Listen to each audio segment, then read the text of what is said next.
The Odd Couple won't be seen tonight, so we can bring you a very special episode of The Gen X Files.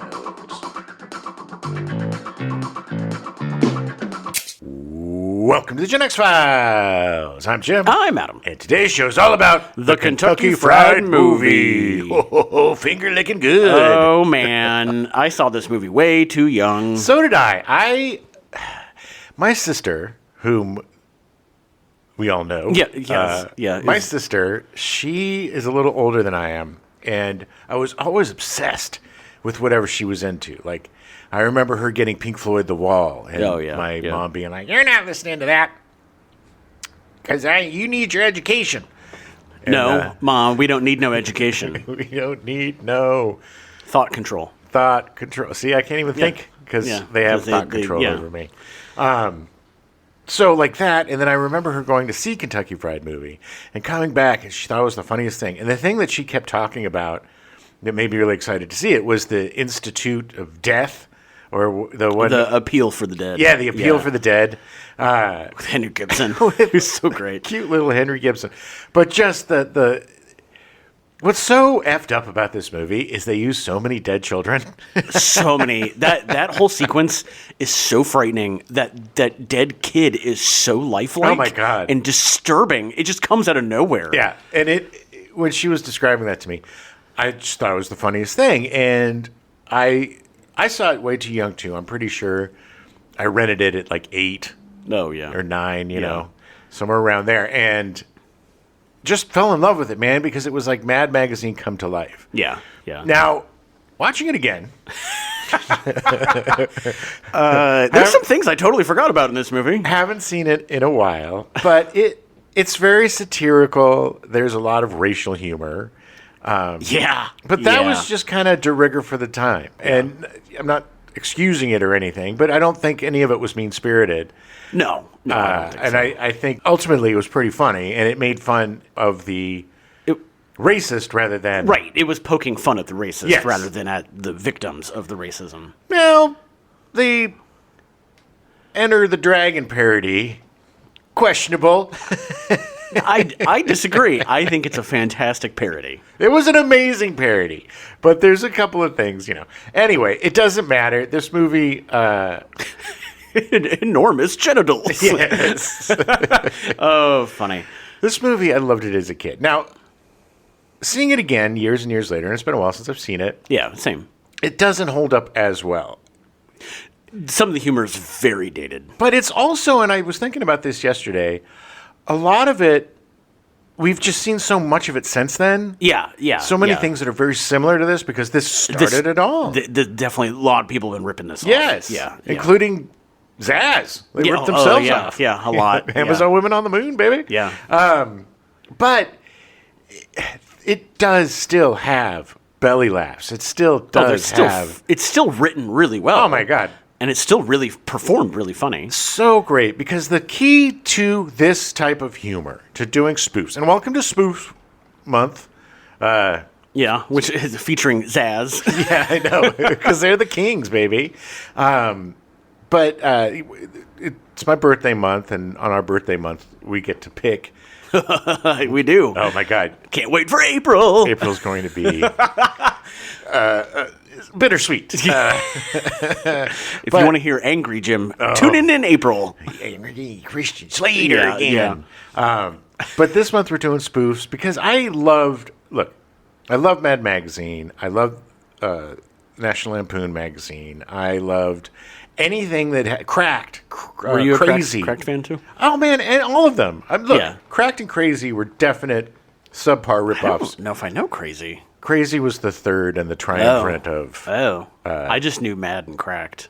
There was Crazy. Crazy didn't make it into the Midwest, surprisingly. Well, I don't know how long Crazy lasted, but Crazy was one of the 3 that I got. And Mad was number 1. Oh, of course. 100%. It was the best. But also, like, Looney Tunes did some great satire and parodies of old movies and such. And I loved it so much. I don't know what about... spoof and stuff just hit a nerve in me. Yeah. And so this movie, I'd already seen Saturday Night Live, of course, because it started in 75. Mm-hmm. sneak down and watch that through the slats of the banister. Oh, yeah, yeah. You know, while my parents are down there. So this movie was kind of a jumping off point for that. But it was also like, when I got a little older, it was the teenage boy's dream. Of course. Because it's like part super funny and then just endless boobs. So much boobs. So many boobs. I mean, the Catholic schoolgirl's in trouble.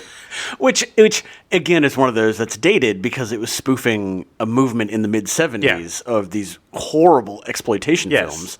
So they just made it as exploitative as possible. Yeah, just like the one with the Cleopatra Schwartz. Cleopatra Schwartz, yeah. With her and the rabbi.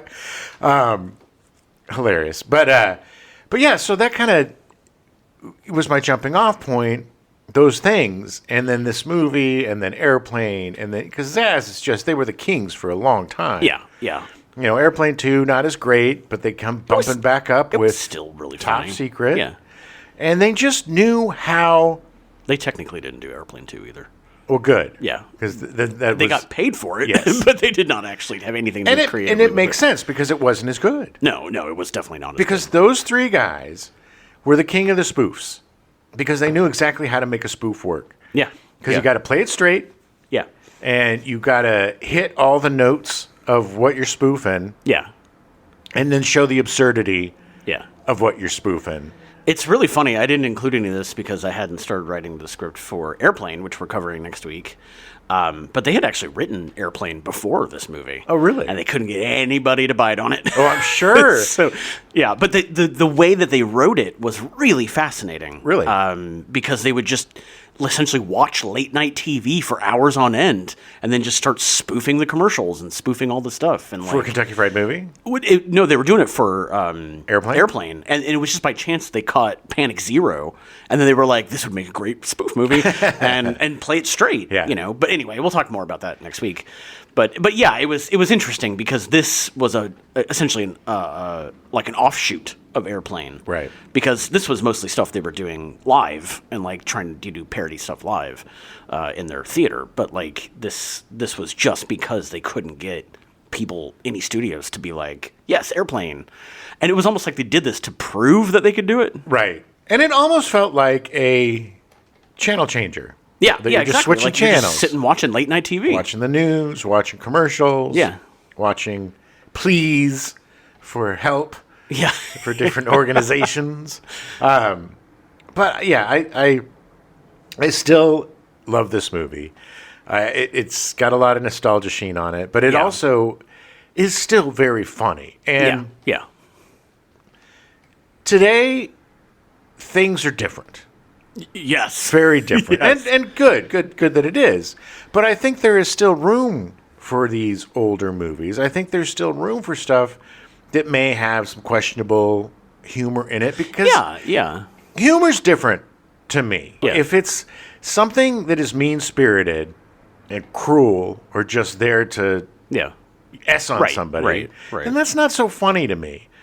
But No, that's definitely not what they were doing. not at all. And that's the thing. It's when you're more kind of pointing at society and making fun of the institutions and making fun of the racists or whatever you want, or the sexists or whatever you want to call it, then that to me is pointing a mirror, right? Yeah, of course. And things were a little more lax back then in terms of racial humor, but There were things that are definitely more accepted back then. yes, Yeah. because look, back then, white was right, and Yeah. everything else was just kind of fodder. And they were definitely poking fun at that. Yeah. Definitely. And the thing is that, like, stereotypical humor from back then, they also pointed out the humor, you know, within the white culture or within. Yeah, of course. The white culture. It's all of a sudden I'm. What's that guy? That crazy guy? Frogs are gay. Oh, Bannon. Well, Bannon? yeah, he's crazy. Wasn't that was the Frogs Are Gay guy? No, the guy, the Sandy Oh, Hook not guy. Steve Bannon. God, they are pretty much the same person to Yeah. me. I can't remember his name. Neither can I. It doesn't matter. It's good. Yeah, he needs to be erased from We memory. don't need to give him any more air. But Frogs are gay. No, frogs are making you gay. No, though, something's making frogs gay. Oh. But then that does not in turn make you gay? Well, sure, if you like frogs.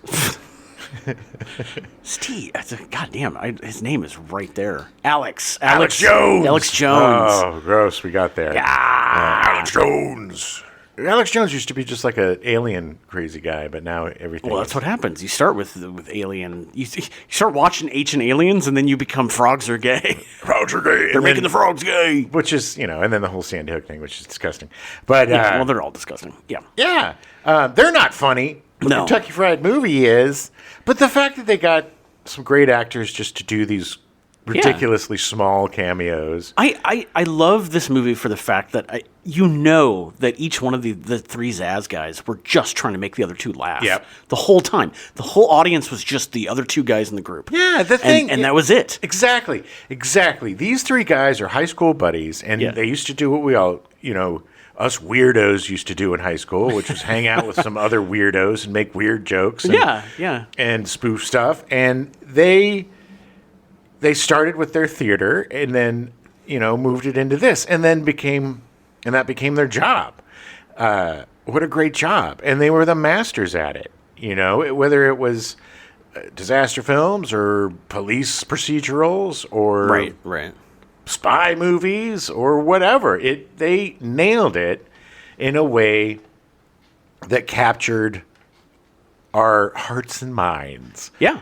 And our funny bones. And it's sad that they're not doing anything anymore. Yeah, they haven't worked together in a long time. We'll talk about that more in a few weeks. Yeah. Not the ends of their careers, because they're still doing stuff. Sure. They're just not doing stuff together anymore. Well, they're also pretty old now. Yeah, they're all very much in their 70s and 80s. Getting to the point where you're not funny anymore. Well,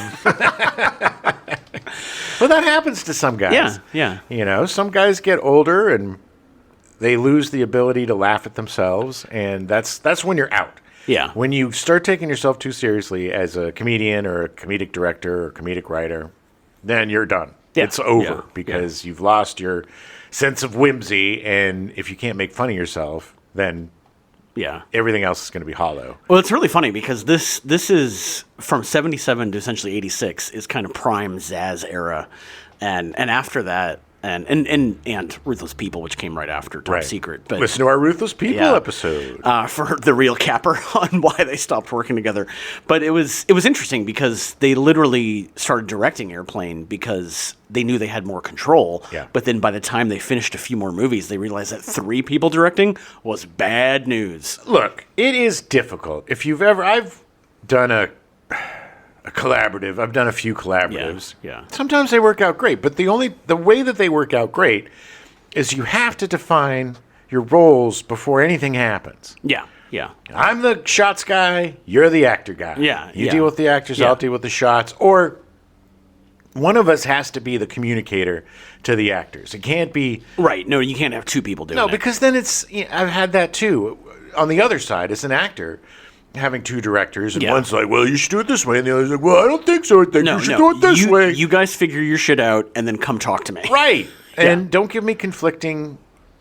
work your shit out before you get on set, or before you get to the stage, or whatever it is. Or if you have an argument, step away, talk about it, then come back and tell me. Right. Like, don't sit there and argue in front of me while I'm sitting here trying to figure out my character.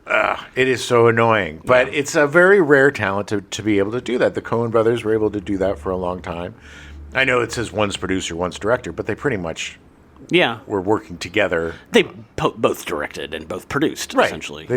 But they knew their roles, and they knew that at the end of the day, somebody had to have final say. Exactly. Somebody needs to be in charge. And that's just the only way that it works. You can't have, directing by committee. Because it takes way too long, and B, it's way too confusing, and C... And you turn out crap. Exactly. It's just never good. It's uneven, because it's part of it's this guy's, and part of it's that guy's, and part of it's this guy's. And then you have a mishmash of mess that comes together and just isn't that funny. If you mix all the colors together, it just turns gray. Yeah. Well, that's pretty smart. Thanks, man. You're a man of wisdom. Dropping some wisdom nuggets. But my sister turned me onto this. I told her that we were doing the show, and she hasn't thought about this. I'm curious too because she said she's going to watch it, and we may or may not talk to her on the Stepdad show. But I'm curious to see what her thoughts are. Right. After so many years, Yeah, I didn't laugh as much as I thought I was going to, but I still love the movie. Yeah. And it still is great, but like I definitely was looking at it through different glasses than I have before. It started that way with me, but then I kind of snuggled into it and was laughing at the places that honestly, it was just that second to last sketch, the Danger Seekers, that I was just like, wow. Oh, yeah. Okay. Where the guy goes. He runs over and then he yells bad things at the people. That's, what's really funny is there's almost the same sketch in The Meaning of Life. Oh, yeah. Yeah. But it's the guy picks a bunch of topless women to attack him. It's really interesting, though. I love the fact that the whole like spoof trailers, like nobody had done that before. Yeah. And they didn't even realize at the time that no one had done it before. They just were like, well, this is funny. Yeah. And we're going to do this. Yeah, and they were great because they were so spot on. You have to, again, and another thing that's very important with spoof material is you have to love what you're spoofing. Yeah. Yes. And they obviously do. Yeah, and know what you're spoofing. Yeah. Because they got the crux of it. It's, watching Catholic School Girls in Trouble as a 12-year-old hits a lot differently than as a 50-something-year-old. Yes, Yes, a little more comfortable. But it's also still very funny. it is funny because it's so extreme and they got across what they were trying to. And they had callbacks, the Big Jim Slade. Yeah, I love that he came back for the fistful of yen. Big Jim Slade. He just lets everybody out and then just poses for a while. Yeah. I love that kind of stuff. I love when people create worlds, and they created this great world that was basically what it would be like to flip channels in this world and see what's on their TV. Watching some cable TV, watching some late night crap, and this is what it is. The Rick and Morty television from different dimensions or whatever is 100% Kentucky Fried Movie. Yeah. It allows them to do whatever they want and spoof anything they want. Right, but it's all homage to these guys that did it first and did it so great right out of the gate. Yeah. Let's get going. All right, let's get into it. Take yourself back to 1977. Star Wars! Yeah. August 4th, the eviction of the remaining 55 tenants of San Francisco's International Hotel was carried out by 400 of the city's riot police 7 months after a court order directing the residential hotel's mostly Filipino-American population to leave. In January, 3,000 protesters led by Jim Jones of the People's Temple cult had surrounded the hotel, and the San Francisco sheriff had refused to carry out the order. Jones would later relocate to Guyana, where his followers would meet a tragic end in 1978.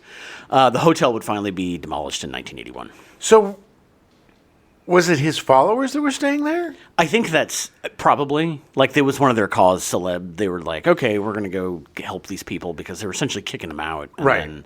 Because they needed to condemn the building and tear it down. Well, he started out more as an activist than a cult leader. Yeah. And slowly, because of his narcissism and his megalomania and his psychopathy, he became a cult leader. And but originally, he was more of like a community organizer. Yeah, and he was very much about minorities' rights, and I'm guessing that's why, because it was mostly Filipino American. Mm-hmm. He was more about African Americans and Filipino Americans and the people that were trodden upon. Yeah, and he actually tried to help them until his narcissism took over and got everyone murdered. Protect the children. Everybody protect the children. Ugh. Have your Kool-Aid. Oh, man, there is such an eerie recording of the moment when parishioners, where the cult members start drinking the Kool-Aid. Yeah. Knowing what it is. Yeah. And they recorded it on this tape that had Three Dog Night or something on it. And, and you can hear the really slowed down music tracks underneath him talking about the children. And it's such an eerie thing. If you have a chance to listen to it. It's 35 minutes long. You don't. You can listen to it for 5 or 10 minutes to get the gist. But yeah, that whole thing, man, and It's creepy as hell. and the very disturbing. congresswoman, I think she retired, but she was there and got shot. There was no congressman got murdered. Well, Congressman got murdered. She Yeah. wasn't a congressperson then. She was with him. And she was shot, played dead, and she was in Congress during the January 6th situation, and she was just like, man, it was triggering. Yeah. Because I got shot Right. for my political beliefs. Right. That whole thing is just crazy. There's some really great documentaries on it. The last podcast on the Left guys did a They really did good a whole series. thing.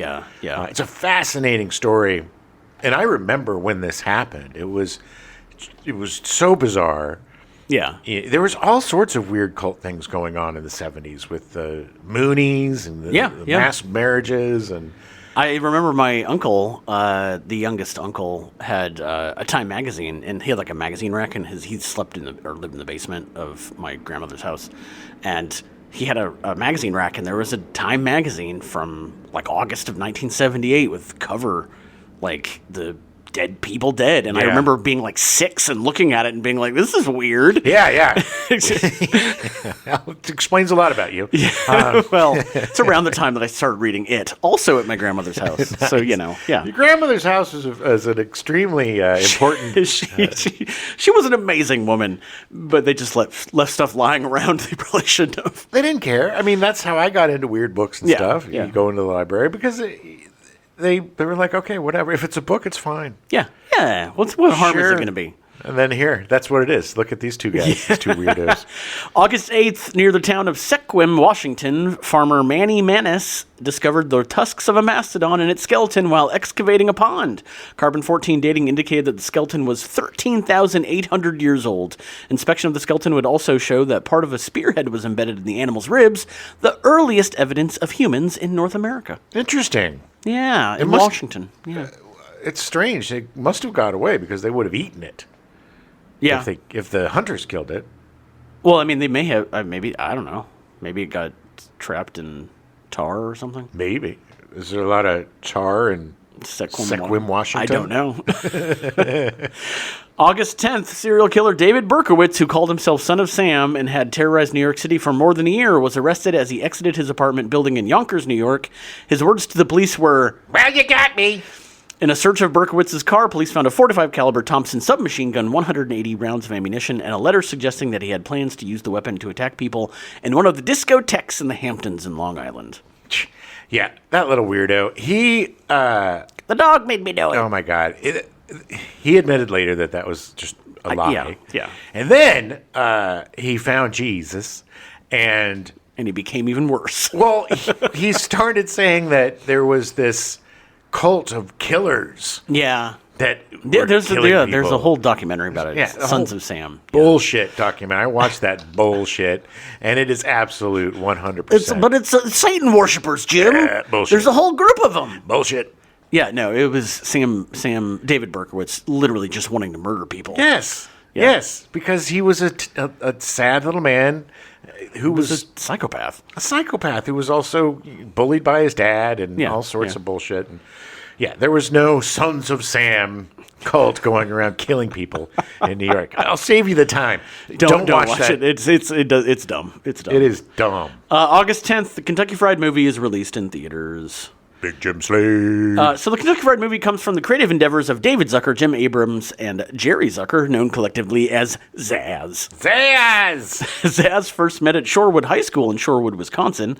The three of them went to the University of Wisconsin-Madison and started a sketch group called the Kentucky Fried Theater in 1971. For dudes that never got out of Wisconsin, they had pretty good sense of humors. Yeah.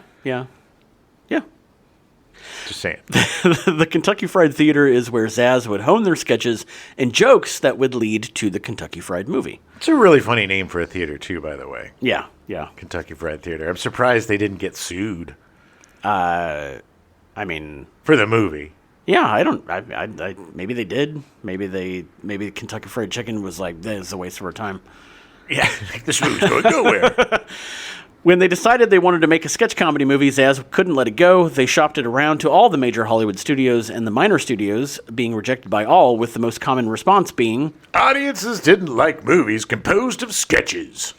At this point, the only sketch comedy movies that had been released had actually had a pretty good track record. Yeah, Hollywood. So Hollywood was dumb. There was, and now for something completely different from Monty Python, which was a collection of some of their early sketches. Yeah. When it was released in the U.S. in 1972, it didn't do terribly well until being re-released after PBS started airing episodes of Monty Python's Flying Circus in 1974, and then it did very well. Everything You Always Wanted to Know About Sex, But Were Afraid to Ask, from Woody Allen. That's pretty funny, too. Which I still have never seen. I don't know why. Early Woody Allen was great. I loved the early comedic stuff. Yeah. He was funny. I mean, it was one of those, I don't know. It cost about $2 million to make, but made over $18 million. So, I mean, it's pretty good. Yeah. There's also The Groove Tube, starring Ken Shapiro, Richard Belzer, and Chevy Chase, which was made on a $200,000 budget, but would make over $9.4 million. Yeah, that one was pretty... I don't remember that completely, but I know I've seen it. Yeah. I remember the poster more than I do anything else. Like a guy in a gorilla suit with a TV on his head. TV on his head, yeah. But I feel like it's set up very similarly to Kentucky Fried Movie. Yeah. Like it's like somebody, essentially late night cable. Wasn't it affiliated with National Lampoon in some way? Maybe? Because I know a lot of the guys, like Chevy Chase and some of the other dudes were alum from... Right. It's possible, yeah. It definitely appeared as though audiences wanted more sketch comedy. I really feel like if they had walked in with these numbers and just showed them to the executives, they'd be like, okay, yes, here's money, make the movie. Well, also Saturday Night Live was doing really well at the time. Yeah. It was 3 years into its 500-year reign. Yeah. With ZAZ firmly believing in their material, they decided to make the movie on their own. A wealthy real estate investor offered to finance the film if they could write a script. After completion of the screenplay, the investor got cold feet and decided he didn't want to burden himself with a large financial risk alone. No. Yeah. He said he would try to attract other investors if the three filmmakers could produce a 10-minute excerpt of the film, which he would finance. Okay. When ZAZ presented a budget of the short film to the investor, he backed out. This guy was just a back-out Bobby. Yeah, he just got cold feet immediately. I don't think he was ever really interested. Probably not. Just wanted to kind of dip his toes in the old Hollywood pool and just went running scared when the pool was a little cold. It was a dumb choice on his part. Regardless, the film bug had caught ZAZ good, so they decided to pay for it themselves. The 10-minute film cost $35,000, and with it, they again approached the Hollywood studios. It's really expensive for 77. Yeah, well, it's 10 minutes. I mean... Well, still, I'm just saying. Yeah. This time, they attached a young director named John Landis to the project. Who? John Landis started his career in the mailroom of the 20th Century Fox before being asked to work as assistant director on Kelly's Heroes at the tender age of 19. This is so crazy. Back then, Hollywood had these great stories. Yeah. Where somebody would be like, hey, kid, I'm going to give you a break. I like your moxie. Yeah. Yeah. I mean, Steven Spielberg sneaking onto the lot, getting his own office. Shit that could not happen today. No. Because everybody's a Nepo baby. Yeah, that's true. The original assistant director actually fell ill after heading to Yugoslavia to shoot the film, and Landis took advantage of the opportunity. While in Europe, he stayed and worked on several other films, including... Once Upon a Time in the West, El Condor, and A Town Called Bastard. Which is one of the greatest titles I've ever seen. At the age of 21, Landis directed Schlock, his homage to monster movies. Nice. After shooting the film in 1971, Landis could not find a distributor interested in releasing the film until 1972 when it came to the attention of Johnny Carson. So weird. Carson loved the film and booked Landis as a guest on The Tonight Show where clips were shown. It subsequently got released theatrically in the United States in December of 1972. Despite this, Landis himself thinks the movie is terrible. Nice. There's actually was a poster of it in the Feel Around sketch when he bought the ticket and walked in. There was a poster of Schlock in the entryway. Yeah. If it was Landis's appearance on Carson that brought him to the attention of ZAZ, and they asked him to shoot the Kentucky Fried Movie. That's some weird, wild stuff. Yeah. I just love that Carson essentially made his career because he was like, "This is good. I think it's funny." Carson was a kingmaker, man. Yeah. You listen to old comics talk about getting a spot on Carson.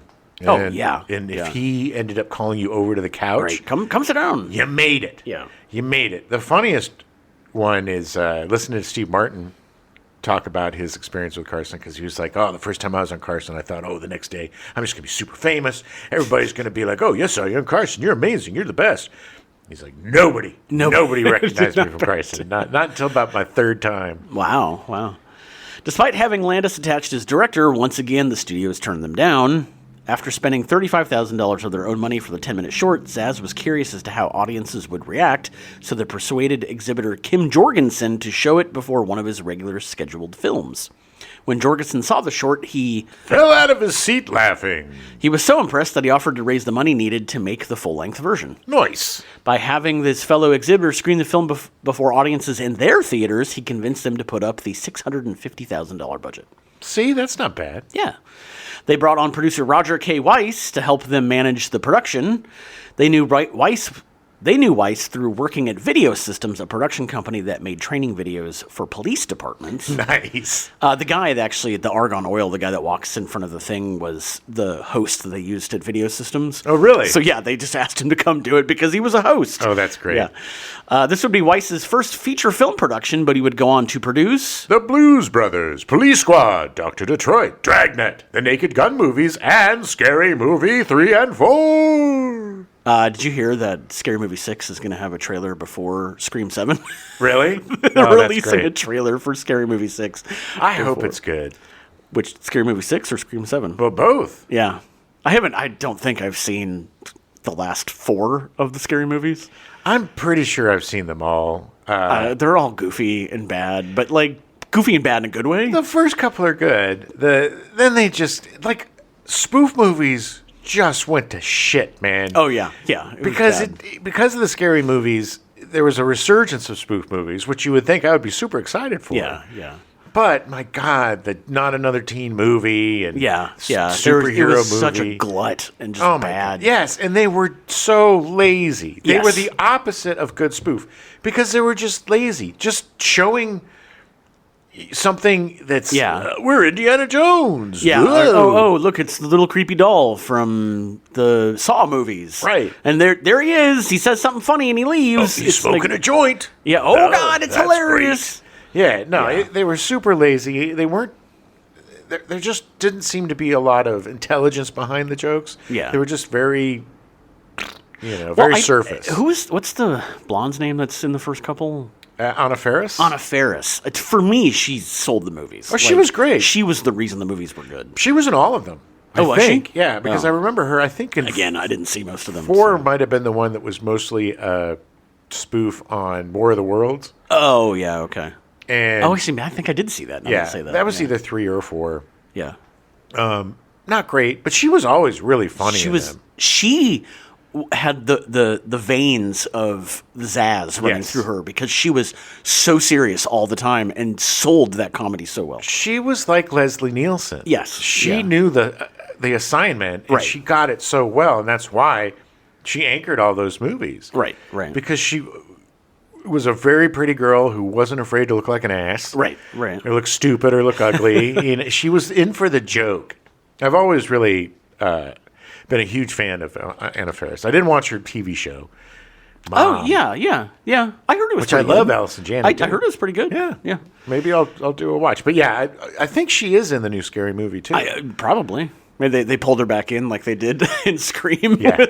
Well, it's like with Nev Campbell. No offense to Anna Faris, but it's not like she's super busy right now. Roger K. Weiss would also go on to co-create the TV show Sliders. Okay. Which is a weird show that I've tried to get into multiple times. Is that the one with the guy that ended up with Eric Hexum that killed himself? No. It was the brother of the fat kid from Stand By Me. His brother was the... Jerry O'Connell? Yeah. Oh, Jerry O'Connell was in it. Yeah, he was the main guy. Right. Okay. And John Rhys Davies. Wait, is Jerry O'Connell the guy from Stand By Me? Yes. Okay, sorry. I was thinking it was his brother. I was wrong. No, it sorry, was him. Jerry. You weren't the fat kid. He was the fat kid. He was the fat kid, but he wasn't fat. He was 80s fat. He was husky. Yeah. I know that because I was the husky kid growing up. Yeah, I've been a husky kid too. We've all been husked. Yeah, that was always the most embarrassing, going into the husky section of Kmart to buy pants. To get your cords. Yeah. And then your cords would whack, whack, whack, whack, whack. Because your little Start thighs. small fires. Yes. Yeah. They all rubbed them. Oh, there was always 2 holes in the thighs. The old chub rub. That's what they used to. That's what I used to get called in the when I was growing up. Chub rub. That's also Mostly my brother's skater friends would say that. It's also a category of pornography. Chub rub. Chub rub. Give me the chub rub. I will say though that my brother's skater friends, they all had my back all the time. Nice. So it was good. Even Skaters though are cool. they made fun of me a lot, but if push came to shove, they would kick anybody's ass that messed with me. They were the only ones allowed to make fun of you, not other people. Pretty much. Yeah. And it was always done with more ribbing. Like Right. It was never like being mean. It was Okay. just- There was more like Yeah. parody than. Yeah. I mean, literally, my nickname in high school was Brother because nice. I was there with my older brother, and they just never bothered to learn my name. It wasn't chub rub. No, it wasn't Chub Rub, thank you. So, being that Zaz had almost no money to pay actors, they saved their casting budget for their 3 biggest stars, who were listed first in the credits: George Lazenby, Bill Bixby, and Donald Sutherland. What a strange combination. Yeah. Ironically, together, they all have a total of less than, I think, 1 minute on screen. Yep. George Lazenby appeared in the That's Armageddon segment as the architect, which I totally forgot about the circular argument they had, and it just kept going. It was so funny. Lazenby was a model when he met Albert R. Broccoli while they were getting their hair cut. Yes. Literally, sitting next to each other getting their hair cut. Well, you're a rather handsome chap. Well, I'm a model. Yes. This actually led to him being cast as James Bond in On Her Majesty's Secret Service, released in 1969. He was offered the role again for the subsequent film, The Man with the Golden Gun, but because he felt like he was mistreated on the set of the first film, and his agent convinced him that Bond would be archaic in a liberated 70s, he turned the role down, becoming the only person to play James Bond once. He was really good. Yeah. He was really good. The George Lazenby, with Her Majesty's Secret Service? Yeah. Yeah, that's one of the better Bond films of the early era. He would have been a really good He would have been Bond. great. Yeah. And the thing is, he was right.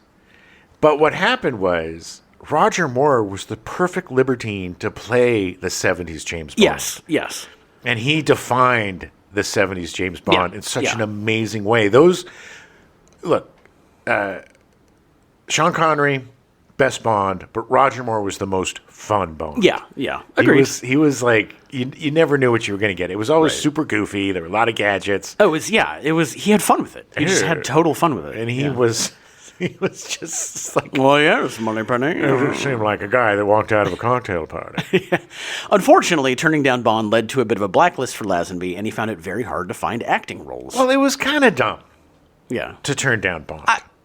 He did not like how he was treated on the first set. Apparently, the director was an ass to him the whole time. I get that. that. And so he was a little, and that actually I think turned Albert R. Broccoli against him, and I think Broccoli was kind of pissed that he turned it down. Sure. And they had a very long, drawn out fight for a very long time. Well, there's a lot of egotistical a-holes that expect you to do exactly what they want, and when you don't... I mean, and to Broccoli's, credit, it was literally the Bond series. It was huge. Yeah.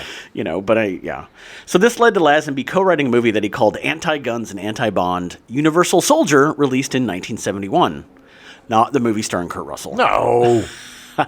In February 1973, Lazenby revealed that he had spent all of the money he had earned from playing Bond, had experienced 2 nervous breakdowns, and had become an alcoholic. Nice. Yeah. I did that without ever being in Bond.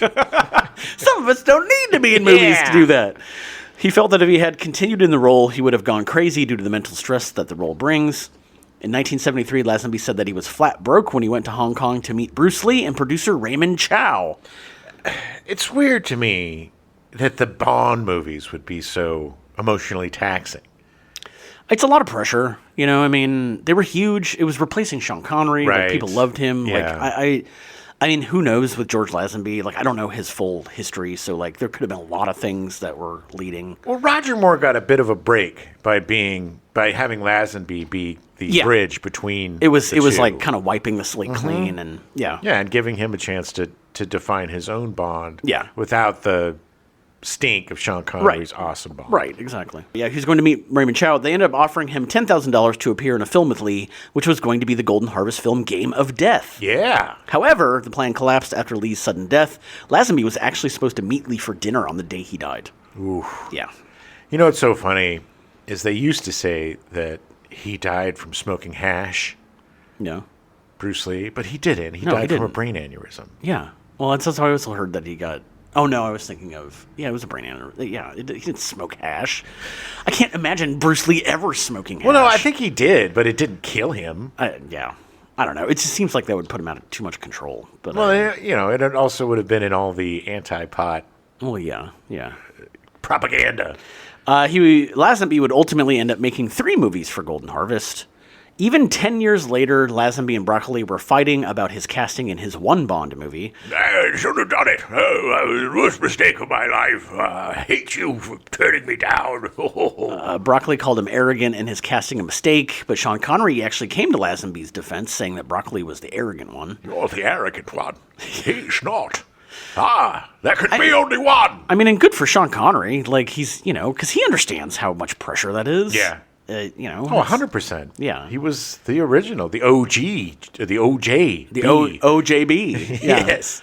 This led to Lazenby putting a full-page ad in Variety in 1978 saying he would work for very little money. Desperate. This would lead to him being cast in Saint Nick, directed by Peter Bogdanovich, which he calls his best work outside of James Bond. Well, nice. Yeah, Peter Bogdanovich was doing his best work in the 70s. Oh, yeah. He would also appear in the Superboy TV series, playing Jor-El as General Pettigrew in in Gettysburg. I like Pittsburgh In better Pittsburgh, yeah.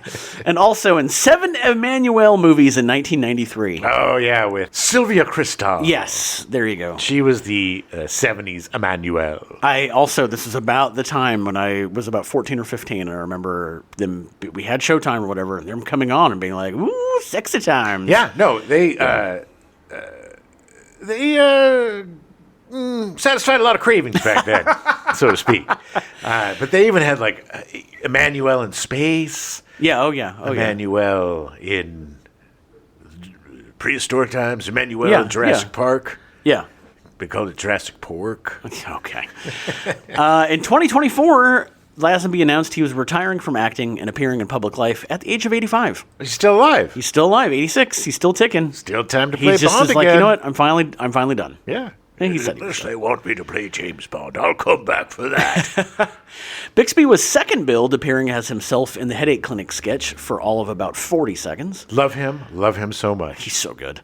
While appearing in a number of movies, Bixby was more well known for his TV appearances. He made his TV debut in The Mini Loves of Dobie Gillis in 1961 and became known as a reliable character actor, appearing in Ben Casey, The Twilight Zone, The Andy Griffith Show, Dr. Kildare, Straight Away, Hennessy, Ironside, Insight, Barbary Coast, The Love Boat, Medical Center, Love American Style, Fantasy Island, The Streets of San Francisco, and Rod Serling's Night Gallery.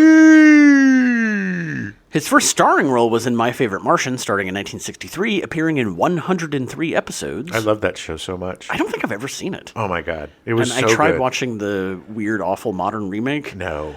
And it was not good. With, isn't that? With Yes, yeah, with Doc Brown. Doc Brown. Doc I'm a Brown, Martian yeah. now. Yeah. Oh, I'm your favorite Martian. The first one Right, was... Doc, you're my favorite Martian. Yeah, it's too bad they didn't have those two reunited again. His next major starring role was in The Courtship of Eddie's Father, starting in 1969, appearing in 73 episodes. I loved that show so much as a kid because it was just so cool. He had such a great... I always gravitated towards like good father and son relationship. Yeah, of course. Things. Of course. Because they don't have it always. But he was such a good dad. And then the housekeeper was this Asian lady. And she was super sweet. And they just had this really cool life. It wasn't always easy being Eddie's father. But it was a courtship. No, it was really good. Yeah. I'll have to give it... I've never seen it. I'll have to give it a watch. Bixby was nominated for the Emmy Award for lead actor in a comedy series for his role in 1971. He also directed 8 episodes of the show. You could it is my best friend. Was that the theme song? Oh, I didn't know that. Because he's my best friend. Yeah. In 1972, he headlined the TV show The Magician, appearing in all 22 episodes. Don't remember that one. Bixby was actually an amateur magician, a member of the exclusive club The Magic Castle. Ugh. Well, apparently nobody did either because nobody watched it because it ran for one season. Oh, I'm not a huge fan of magic. You got a lot of friends that are involved in the And this is why you are wrong. Magic Castle, but I love magicians. Yeah, no, I think there's something empirically wrong with magicians. I think there's something in their DNA that makes them off-putting. But a lot of people disagree with you. they do. Oh man, everybody loves David Copperfield or David Copperfield, because didn't he get Me Too'd? He was cool until he made his morals disappear. Shocking! A white guy taking advantage of his privilege. Surprise! Made your clothes disappear. Yeah. Bixby would actually get 2 more Emmy nominations for his guest appearances on The Streets of San Francisco and Rich Man, Poor Man. Ooh. Yeah, he was only in a couple episodes of each. The Kentucky Fried Movie would actually be his final film appearance. Oh. Not because he died. He just stopped doing movies. Well, he didn't need to because he was about to be in one of the greatest television series of all time. That same year, in 1977, The Incredible Hulk would appear, and Bixby would become a household name. Don't make me angry, Mr. McGee. You wouldn't like me when I'm angry. He would appear in 82 episodes of the show over 5 seasons.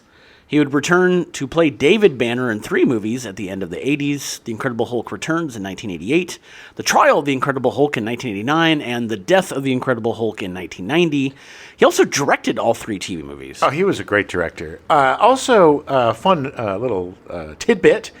They named him David Bruce Banner because back in the day, Bruce was the stereotypical gay name, and they didn't want him to be Bruce Banner. Yeah.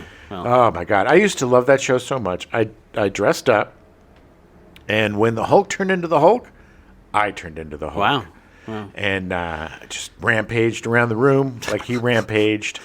And, I was a strange little boy. Oh, I loved him so much. Yeah. I think I met him somewhere doing something, and he was just the sweetest guy. Yeah, he seems like a super nice guy. And Bill Bixby, too, for all intents and purposes. Everybody just said he was a sweetheart.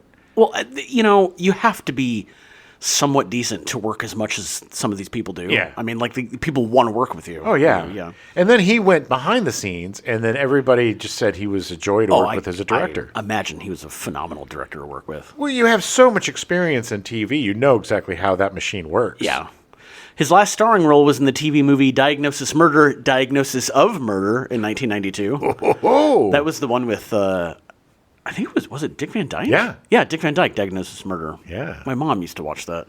He's like, where's Mary Poppins?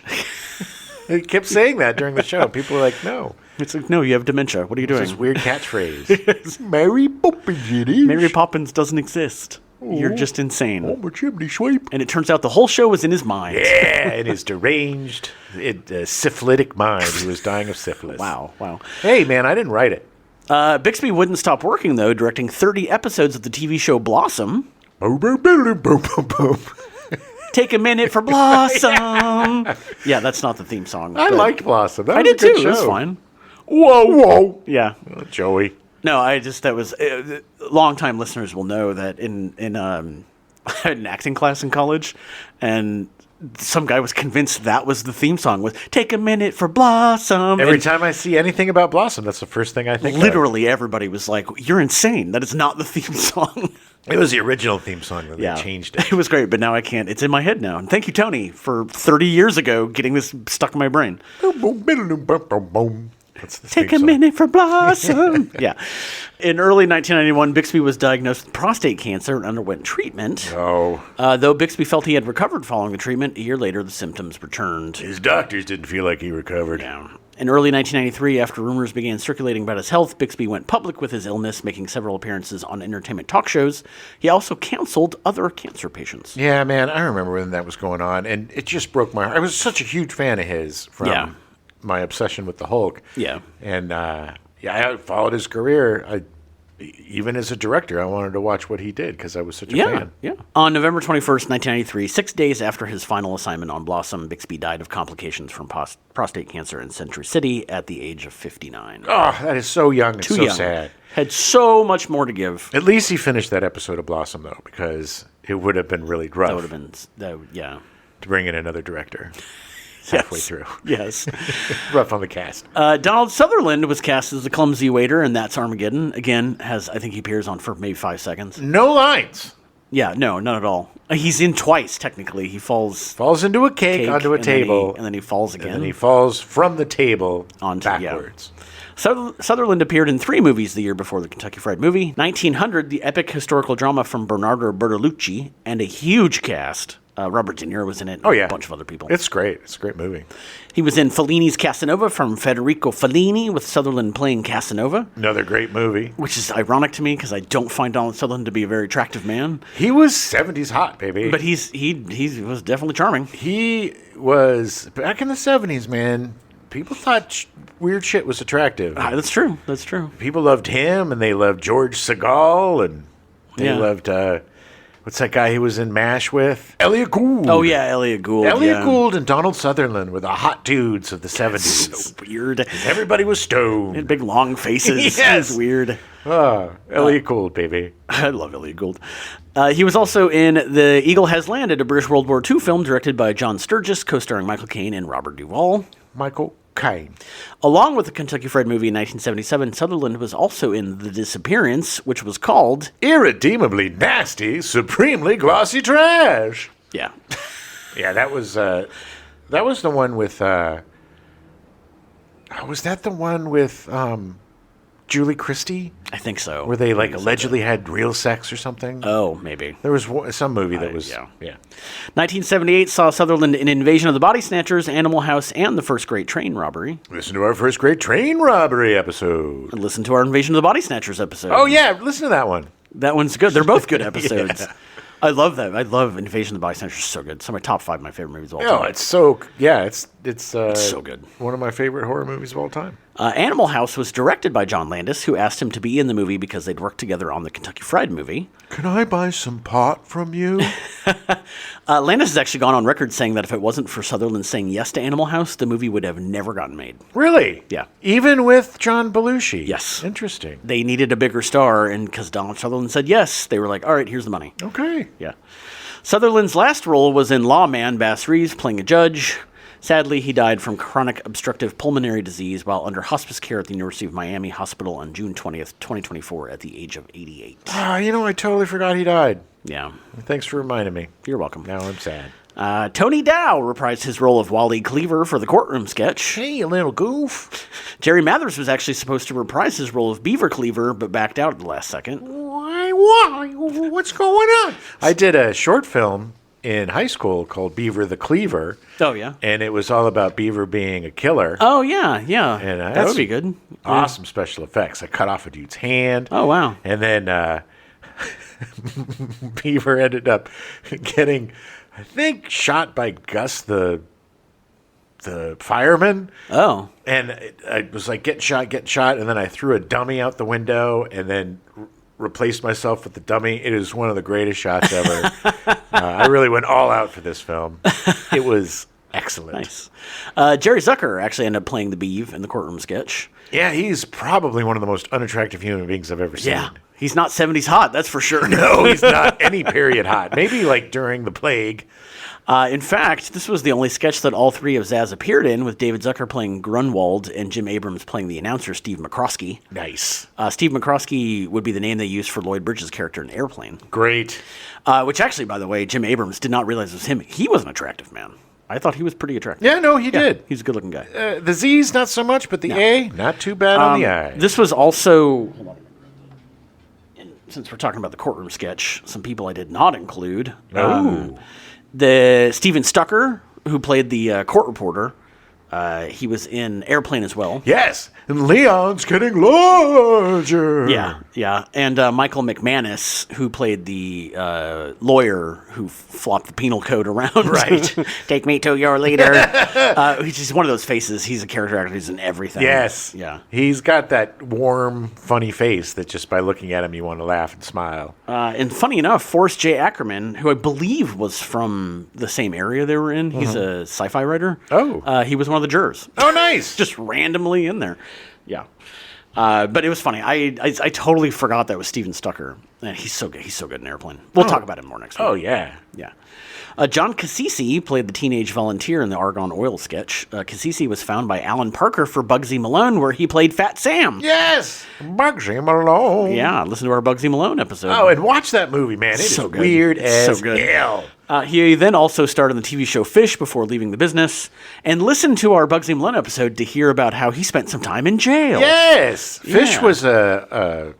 was was a spinoff of Barney Miller. Yes. With Abe Vigoda. Yeah. He played fish. Yeah. And then Abe Vigoda, I think he left the police department and he adopted like 18 kids or something. Yeah. Well, John Cassisi was in 2 episodes of Barney Miller to do the offshoot fish. Right. And then it ran for like a season maybe. It didn't last very long. Abe Vigoda, I love Abe Vigoda. Abe Vigoda has looked the exact same from 1972 to whenever he died. Yeah. Oh, yeah. Yeah. He did not age a day. No. Because he was always 90. Because he always looked old. It was always sad. I always felt badly for the guys that like, oh, he always looked the same, 70. Yeah. It's like sad. Tina Louise was the woman in the movie in the Feel Around sketch. You only hear her. You don't see her. Oh, nice. She was the best known for playing Ginger on Gilligan's Island. Oh, yeah. The guy that played in the Big Jim Slade. Yeah. The one that was the dude that was getting it on with the girl before he had his premature situation. I remember him so vividly from Happy Days. Yeah. When Richie had a band and he was Styx. Oh, yeah, he was the drummer. Yeah. But his name was Styx. He was the drummer named Styx. Yeah, I don't know if he was a porn star before or after this. I would say after. He went by Jack Baker, porn star. So if you want to see all of him, look up Jack Baker. Oh, come on now. Don't, because he's probably dead. I mean, maybe. I don't know. He's old, at least. Yeah, I don't think he's making porn now. I don't Like think this he is. grandpa porn. People watch that. People like grandpa stuff. Well, it sounds like somebody in the room likes grandpa porn. Hey, don't kink shame me. Okay. Evan C. Kim was cast as Lou in A Fistful of Yen. Kim played Al Kwan, Dirty Harry's partner in the 5th Dirty Harry film, The Deadpool, in 1988. I think he might have not died. I think he's the only partner of his that did not die. Yeah, he got effed up pretty bad. Yeah. And he was in the hospital. But Yeah, I don't but I think know. he made it. He might have made it. The Deadpool was the last of the good. And it's not even that good, but I love it still. Dirty Harry movies. Well, it was the last Dirty Harry movie. Was it the last one? The I thought fifth there was one. one more No, after that. no. They kind of fell away. But Jim Carrey credits Clint Eastwood for really starting his career. Yeah. Yeah. Because he played the rock star who gets killed, who sang the "Welcome to the Jungle." Yeah. And funny fact, Liam Neeson, director of the video. Oh, yeah. Yeah, I had him on my Deadpool, because Deadpool was a list of people. The people were betting on that they would die. They would die, yeah. Oh, yeah. And then they would rig it by killing people. Yes, people are dying in the Deadpool. Evan C. Kim also appeared in Caveman in 1981, starring Ringo Starr, and in the TV miniseries V in 1983. V is great. We have to do Caveman, just because I need you to see that movie. I've never seen it, and it looks weird. It's so weird, but so many people are in it. Ringo Starr's in it. Shelley Long is in it. Rick Matsoukas, or whatever that football player who was in it, who played Sloth, he was in it. Oh, okay. Sans the makeup, he was himself, but he was like the bully caveman. That's not how he looks? No, sorry. But the 2 things I remember most about Caveman are giant dinosaur poops. Yeah. People falling in. Yeah. And that they had this like giant pterodactyl egg or something, and they accidentally pushed it off a cliff, and it fell into a hot springs, and it cooked the egg, and they finally had like cooked food, and they were like, oh my God, this is so tasty, and then just eating this giant egg. Again, I love the giant things. foods. Yeah. I want to eat. If I ever became unreasonably rich, I think what I would do was have somebody make me like a 50-foot pizza and just make my way through it until I died. Wow. Of constipation. Well, yes. Most of the rest of the cast of A Fistful of Yen were recruited from local dojos, including those of Han Bong-soo's Hapkido Dojang. Bong-soo was considered to be the father of Hapkido in America and played Dr. Klon in A Fistful of Yen. Yes. I loved his fake hand. It was so funny. Just...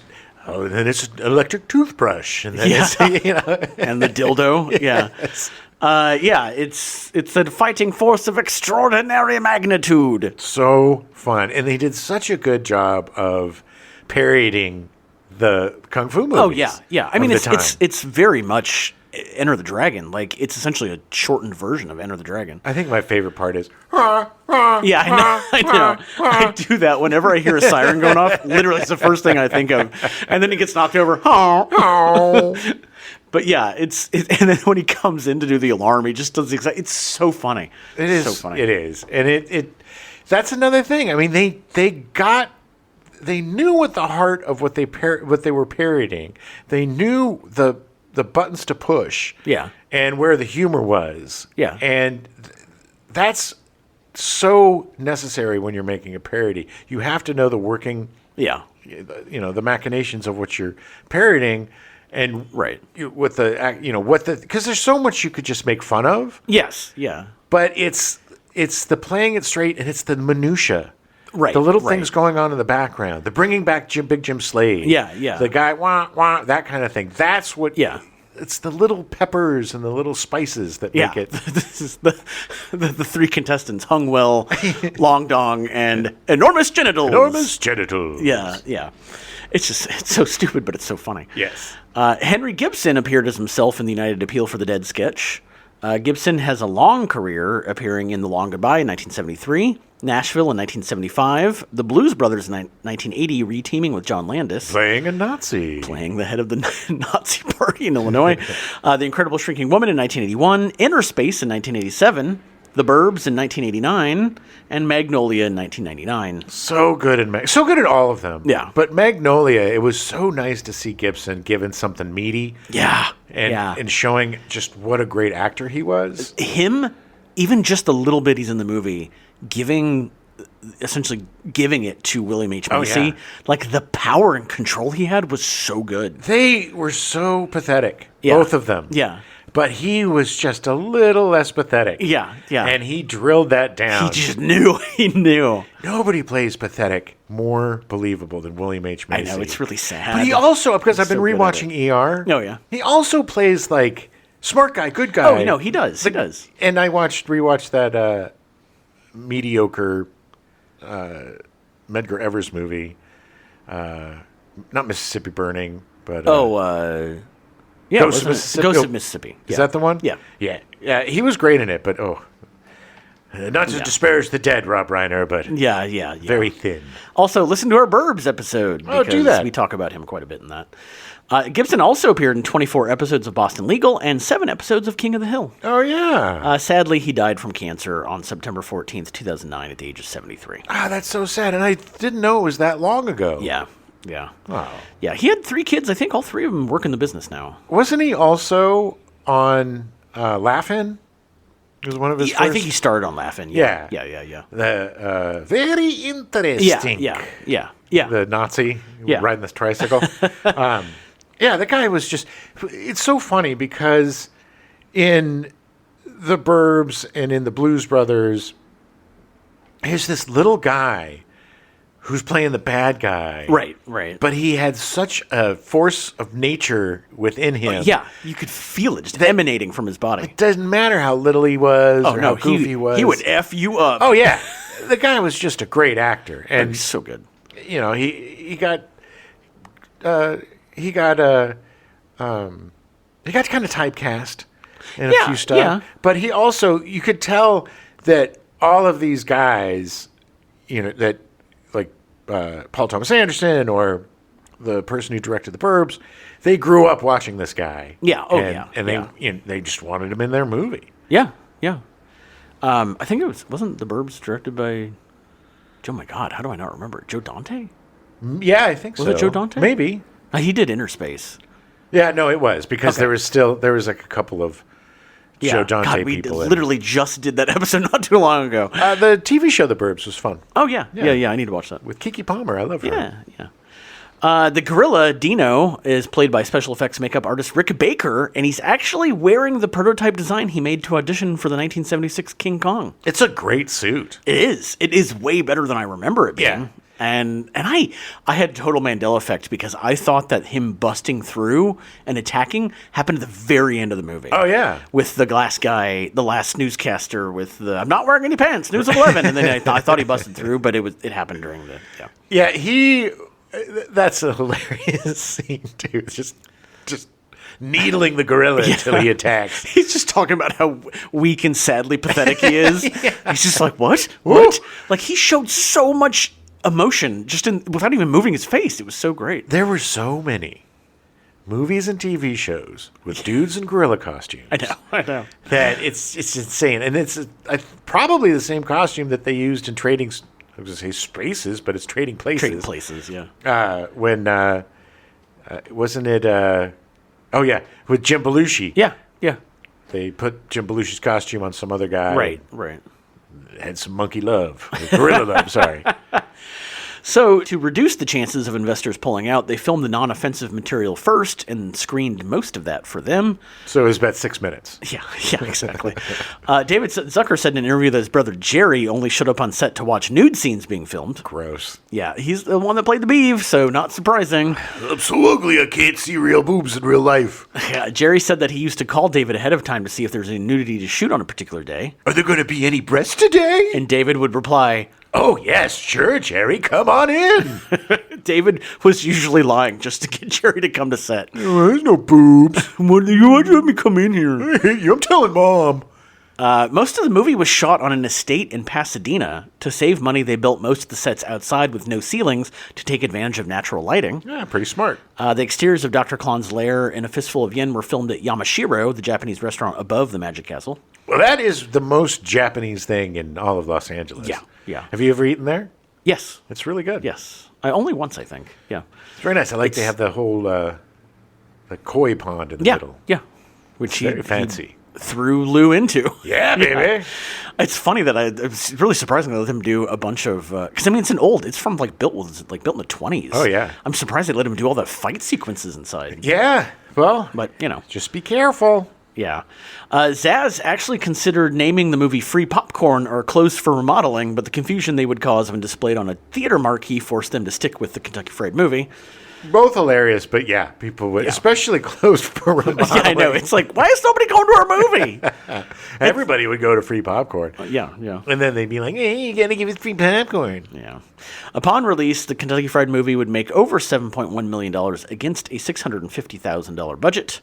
Reviews were mostly positive. Gene Siskel of the Chicago Tribune gave the film 2 stars out of 4 and wrote that the best moments were when joke gags, its writers can't sustain their humor for longer places. So what you're left with is a half a dozen decent gags, one overlong karate flick, and a few shots of bare breasts thrown into late teenage boys. He still gave it 2 out of 4 stars. So. Yeah, well, he was dead inside. He was. Kevin Thomas of the Los Angeles Times wrote, As is inevitable in such undertakings, there are some sophomoric moments, but on the whole, Kentucky Fried Movie is amazingly enough almost continuously funny in its ribald way. It was actually because of the Kentucky Fried Movie that John Landis was suggested to direct Animal House. Yeah, look, it was really funny. They hadn't really done, like I said, watching it again, it doesn't hit the same way because there's been so many spoofs since then. Yeah. And not just movies, but TV shows and cartoons. And so many things. everything. So it does seem a little dated, but it is the granddaddy of them all. Yeah, it And really is. It works because everybody is playing their part to the T. Everybody's taking it seriously. Nobody's winking at the camera. Right. And that's the key. And it still tickles me. It still gets me in the funny bone. It brings me back to being an 8-10-year-old immature little boy. Right. And I still love this movie. It's so much shorter than I thought it was. Yeah.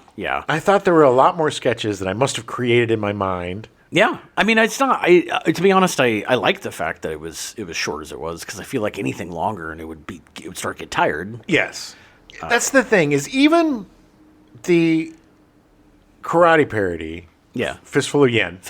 Yeah. It's not overly long. It doesn't overstay its welcome. It's just long enough. Well, it's just over 30 minutes, but it moves so well because the gags just keep coming. And it hits the gags. Yeah. And gags on top of gags on top of gags usually can get a little tedious. Right. But this one works because the gags are smart and the gags are funny. Yeah. And they know exactly, like I said, they know exactly what to hit in parodying something. And that's really the key. Because if you start making fun of the wrong things, or if you start concentrating on body humor or whatever, it's not as funny. unless you really hit the deep cuts Right. of what it is you're parodying. And they really, because I loved karate flicks as a kid. Yeah, yeah. Like Kung Fu Theater, baby. Oh, That's the thing, is we had all these great movie theater quoties. Yeah, yeah. Movie times, like Creature Feature, Kung Fu Theater, Right. Western Wackos, or whatever you want to call Yes, it. yes. And so you got to really get into these genres that you normally wouldn't. So I saw a ton of Hong Kong flicks, the Golden Harvest movies. Yeah, and yeah.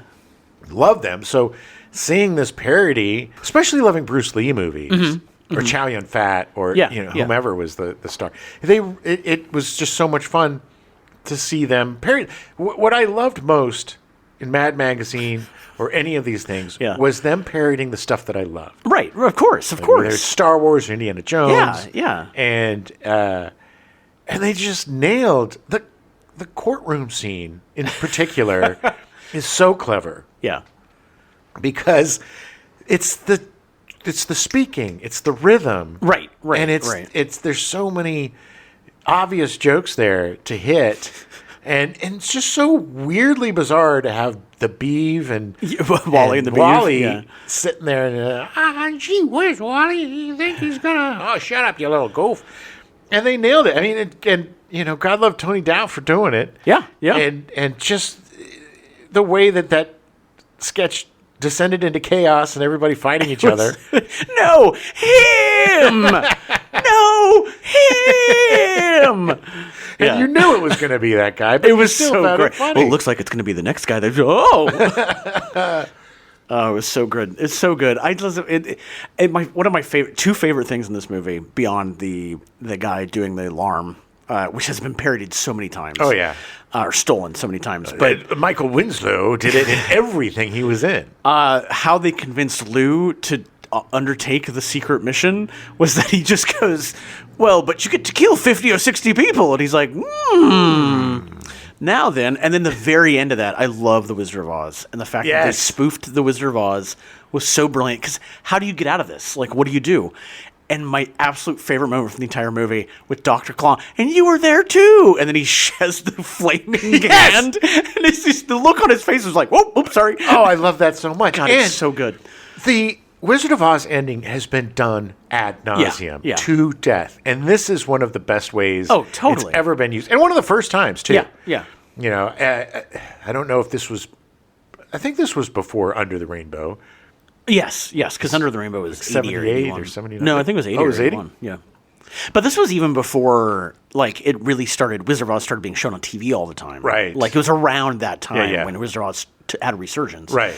But yeah, you're right. I mean, this is like, it was the perfect way. I just love that he goes all that way and he kills Dr. Klon, and then he turns around, and then the British guy who sent him on he's just there. And he's like, you always could have gone home. It's so brilliant. It's just such a brilliant, because that's my biggest complaint with most sketches is that they don't know how to end. Well, it is really hard as a recovering sketch artist. Right. The hardest thing was coming up with endings. And when you nailed an ending, nothing felt better than having a complete sketch. And that was always the most work, was figuring out how to get out of it organically. What's brilliant about this movie is that having everything be the short, like, oh, it's a commercial or it's a trailer, like, there had to be an out. Exactly. And it was like, all right, I'm going to introduce Sanhedrin, this headache stuff, and the gag is just people getting hit in the head. Yeah. And then we're done. Well, doing commercials is easy because it's a commercial. Yeah. And doing, and you're right, doing fake movie trailers is brilliant because then you just have to do bits. It's just bit after bit. Yeah. And it doesn't necessarily need an ending or anything. It's because it's a trailer. Right. But even the ones that were, they did such a good job with the weird ones, like the Big Jim Slade one. Yeah. Where it's like, it's so bizarre, first of all, to think of you're putting on a record to teach you how to get intimate. So now you can say, B. I need you. Yeah. I need you. Recuerdos los todos. Recuerdos los todos. It's so, and then the premature ejaculation was so great, and the fact that, and again, that was a perfect way to end that sketch, because it was like he just picks up the girl, busts in, picks up the girl, and leaves. Every record comes with Big Jim Slade. He'll be able to come in and take over when you out. Former Kansas City Chiefs tight end, Big Jim Slade. He has pleased over 10,000 women. And then beautiful to bring him back. This is the perfect origin story for these guys. Yeah. Because it shows what genius they have at spoofing and parody. And not everything holds up today, but whatever, man. What in the 1970s does? You know what I mean? Yeah. You're never going to... Star Wars, maybe. And it's not... And this has... But there's a reason. It's because they, parody, spoof and parody is about what's popular at the time. Yes. And it's like sexploitation movies were popular at the time. Yes. So, of course, they're going to spoof that. Yeah, and a lot of it was spoofing what you're watching in the movie. Yeah. That was the very first joke, the very first gag in the movie is... The popcorn you're eating has been pissed in. Film at 11. And... You knew exactly where you're going. It was the strong start. Yeah, very strong. Strong start, strong ending. And still really funny movie. It's sophomoric, it is immature. I still laughed out loud multiple times. Like it's good. But to go back, it really brings out, and I'm not sure if this is a good thing or bad thing, but it really brings out your inner 12 or 13-year-old. Your little immature child. Yes. Yeah. But that's fun. Sometimes you need that. That you and your buddies laughed about on the school ground, and the jokes that you made, that you... when your parents weren't listening. Yeah. And that's kind of something kind of dirty. But it was like... the... much like... Monty Python. Yeah. It was smart, but also goofy, and it had, just like Monty Python, sprinkles of boob to keep the... just enough boobs to make sure that... adolescents are going to pay attention. All right, we'll be back next week, talk about Airplane. I'm actually really excited to talk about it because they, like I said at the beginning of the show, they actually wrote Airplane before the Kentucky Fried Movie. Oh, yeah. So I'm really... It's interesting. It's really interesting. So I'm very excited to talk about it. Completely redefine the careers of certain actors. Yes. Especially Leslie Nielsen. But it's really obvious, having watched this and doing, like, one of the requirements they had was to put in serious actors that were not comedians in the movie because it's what helped sell it. And this is, like, Bill Bixby and Donald Sutherland, and although Donald Sutherland's goofy in this, but, George Lazenby, like, it's like taking these serious actors and making them say funny things without knowing they're saying funny things. Right. I mean, Lazenby plays it super straight as the architect, which is so great. That's just the disaster spoof. That's Armageddon! Yes. Which is spoofed both disaster movies and that's entertainment movies. Yeah, exactly. That's dancing or that's this. That basically were clips movies where people just recycled old clips. Now that's entertainment. Now that's a way to make money without spending any money. But yeah, we'll be back next week. I'm excited about Airplane. It's going to be fun to talk about. Join us then. Oh, yeah. Alert. Welcome to J. Welcome to J. I don't know, man. I can't do the openings anymore. I quit. Welcome to the Gen X Files. Nice. It was like Don Pardo. I'm Jim. Okay. I'm Adam! All right, here we go. The eviction of the Yeah, they're going to be breasted. He breasted. Wow.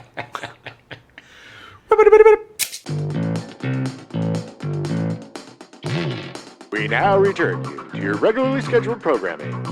Battlestar Galactica, already in progress.